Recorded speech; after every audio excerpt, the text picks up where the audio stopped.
we're out here asking gotcha questions in the middle of Pride in DC, then we shouldn't be asking those questions. We are in the middle of Pride. Microphone. You're trying to ask manipulative questions. Is this a manipulative? Do you think this is a manipulative question? When should kids be allowed to transition?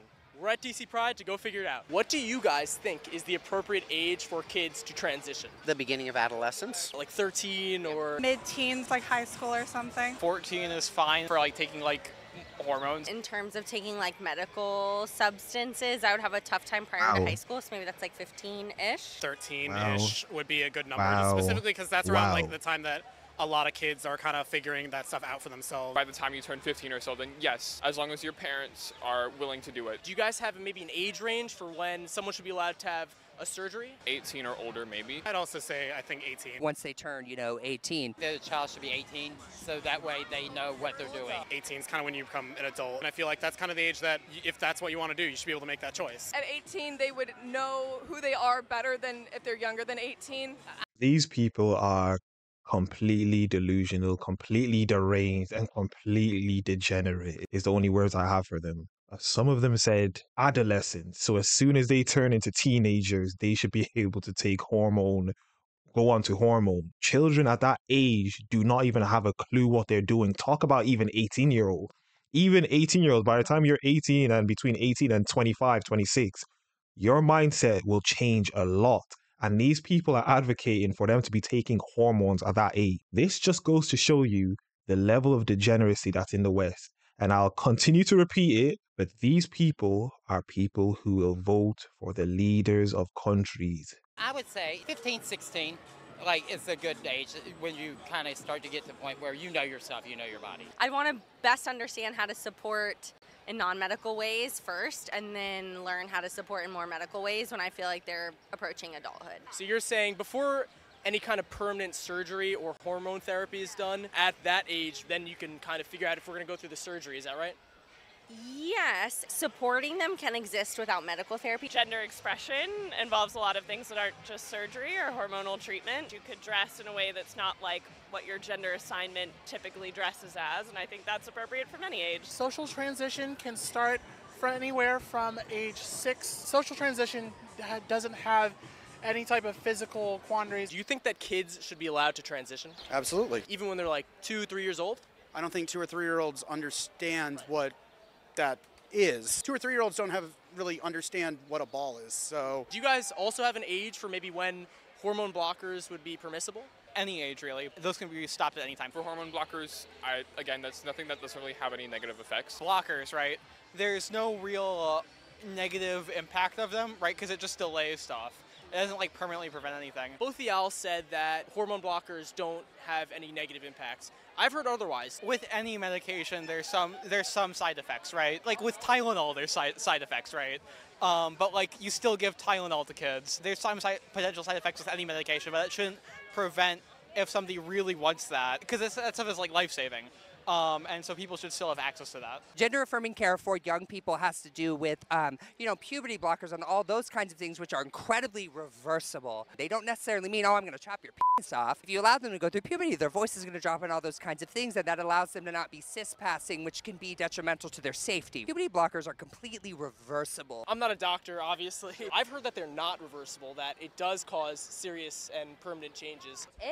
Yeah, and I've seen the exact same thing, that some kids or teenagers who have taken them, when they've gone into adulthood, it's not reversible.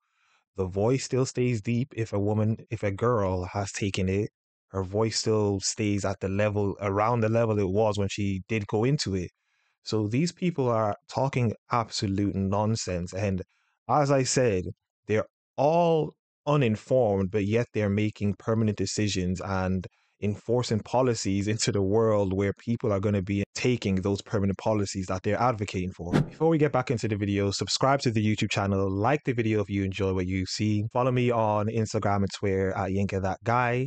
Let's get back into the video. It is reversible. I've known multiple people to reverse, I'm going to say detransition, and I know they are happy with that. What do you think about the people who say that they could make a mistake maybe, and there might be an age that's too early, and they might change their minds later? What's your opinion? Things can happen, sure. But I think that something like that's that personal to a person is something that no one else has the right to decide or step on or intrude on.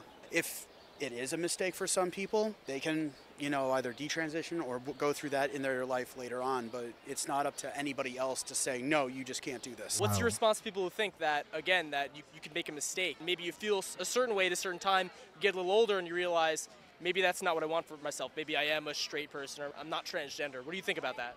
I think that those people are trying to influence a thought of their own. And I come from a Baptist background, so I can relate to that. What kind of response do you have for that situation? Everything's not going to be perfect, but if there's something that changes, if there's something that wasn't right, that I agree that's unfortunate. So maybe detransitioning situations have been not fully advised earlier on. Maybe we do need to make sure that there is a high level of certainty, a high level of confidence in the situation. Most of the time, people do not detransition. It's a very small percentage amount of people. So it really depends. But I really think that the best thing to do is let them do what they want because it is reversible due to the laws that are currently in place. I think the rate for transitioning back is super, super low, and the benefits are just insanely good. When it comes to detransitioning, at the end of the day, gender-affirming care saves lives. And if people decide that they want to detransition, that's up to them. Some people who are so young who do commit suicide due to being transgender and how they are treated in the world don't necessarily understand the repercussions of suicide and how permanent it is. And if gender-affirming care, changes that, I say go for it. I find it so funny how these people speak for them, and they talk about them as if they do not have minds for themselves. Although I think they have some mental illness issues, these people speak like, well, it's personal to them, and they don't actually understand the repercussions of as if he understands more than them. And it's as if they're saying they're too stupid to understand what they're doing, which is interesting. Know the repercussions of suicide? Yeah, so if there's been 6-year-olds and people who are younger who have committed suicide before because they don't necessarily understand the permanence of suicide, if that makes sense. Do you think the parents have any role in when their kids should be allowed to transition? The child is the one that has to live with themselves for day after day. The parent only has to say up until they're 18. What about before they're 18? As long as it's not destructive to them, it's fine. I have a son that's 5. If he were to social transition to like a girl at this point in time, I wouldn't mind him doing like anything social, but for medical, we'd have to have a very long talk about it. Do you think the parents have any role in when their kids should be allowed to transition? Or do you think maybe parents can get in the way of what a child's identity is? I think that parents can definitely hinder their children sometimes, like especially if they've already kind of proven that they're not supportive. Some people don't feel safe enough to trust their parents with that information, so I almost feel like it really depends on like what relationship you already have with your parents. If you don't have a good relationship with them, they kind of really shouldn't have an opinion. They shouldn't affect what you do in your life, honestly. I would say that the parents have a much lesser role in it. I think that if you want to start talking about, surgical options where we already have to have parental consent, that might be one thing, but I think that as far as like hormonal treatments and recognizing them as the gender that they want and everything else like that, then no, the parents, I don't think really have anything to go on there. I understand surgical restrictions and parental consent for that. Anything below that level, no, I don't think it's up to them. The right wants to say, oh, we don't want kids to transition due to all the surgeries they're going to have. Well, that's not necessarily the truth. So when they say gender-affirming care, they mean that we're going to protect you. We're going to do all these things to do what we can to make sure that you're safe. You can't let a minor get sex change surgery or any of those kinds of things. Okay, and so lastly I would ask, when do y'all think it's appropriate for the physical sex changes such as surgeries? What do you think? So let's be clear. Trans health is health. So if we're trying to ask gotcha questions or anything else, we shouldn't be asking those questions. If we're out here asking gotcha questions in the middle of Pride in DC, then we shouldn't be asking those questions. We are in the middle of... They always tell on themselves. We shouldn't be asking those questions. The group that says everyone could do what they want are also the same group telling other people to do with their own bodies. Of Pride. Microphone. You're trying to ask manipulative questions. Is this a manipulative? Do you think this is a manipulative question? The question was, when do you believe that it's okay to do the physical change, the surgeries? Yeah, sure. So we want him to share his opinion and maybe change some people's minds. You know what I mean? So you're just going for it. No, I'm him. So the thing is, though, when it comes to the physical transition, that is a big decision, and I completely understand that. If they make the decision when they are, of legal age of 18, 19 years old and decide that they want to make that physical transition, that's a really big surgery. And if they decide they want to do that, I have no issues with that. That's what I believe, and I'll leave it at that. I thought it was a very fair question. I didn't see any problem with it. At the end of the day, we should be supporting those here. You shouldn't be standing here trying to tell us with gotcha questions and say, you keep saying a gotcha question, but how is this a gotcha question? Sex change surgeries and individuals. How is that a gotcha question? It's a very open. Standing here on the corner of a street trying to say, oh, asking misleading questions that aren't getting. How is it misleading? I don't understand.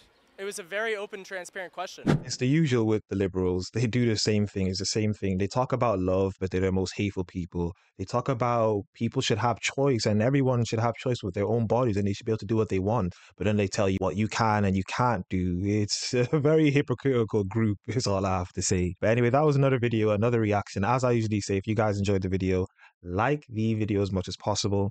Comment down below. I really will reply to as many comments as possible. Subscribe to the YouTube channel.